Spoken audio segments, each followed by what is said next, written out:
I think it's just my continuation in the struggle that represents the best that I can give.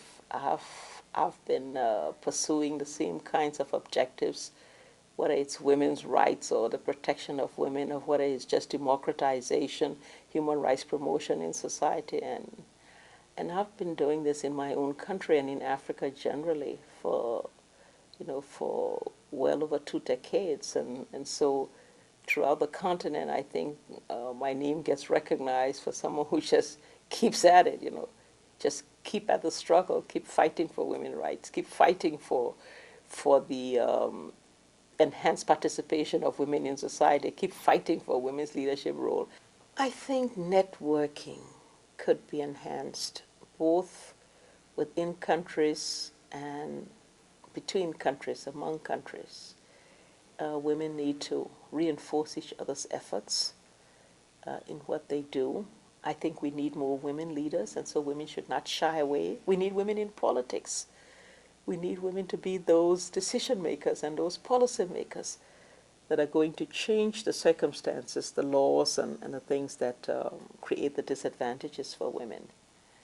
And there are times when, women need to keep on being assertive. When women are assertive, of course, people say they are aggressive. But I think we could use a little bit more of that. So, and women ought not to be allowed themselves to be placed in a secondary position. I think they've just got to keep pushing and pushing hard. Decide what they want to be and go for it with everything they've got. In my own country, and the same thing might characterize many other African countries. The larger number of women are rural women, poor women, and so it's being able to understand their own lifestyle, some of the issues, the problems they face, and to work with them, to, if you may, to go down to their level by being able to visit them on their farms or in their markets or in their organizations, try to understand their problems and their priorities, and to the extent possible, be responsive to it. So that's one group of women. Then, of course, there are professional women, and being a professional woman myself, how does one, be a part of whatever is their objective in promoting professionalism, women leadership in the society.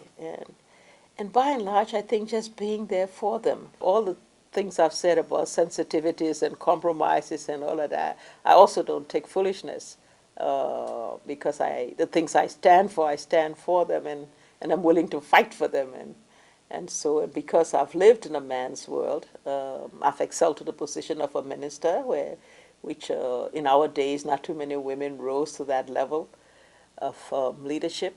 I've run for president and all of that, and so to do that also means in our society you have to have the strength of character, and you have to be able to say no when it's time to say no, and to crack the whip whenever it becomes necessary to do so.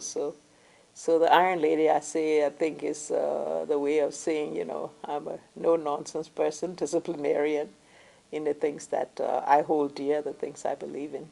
I want to set the example. I want to be one of the first women that says, we can change things. We can make a difference. We can put our nation on course where respect for human rights, where political freedoms, where equal opportunities and equity can prevail, and that with those attributes, you can have a stronger nation, you can have a better performing economy. We can bring into the mainstream of national productive endeavor the 50% of the women who are left behind just to do the farming and the marketing and don't get the opportunities for the education that enables them to reach their potential in life. So what drives me?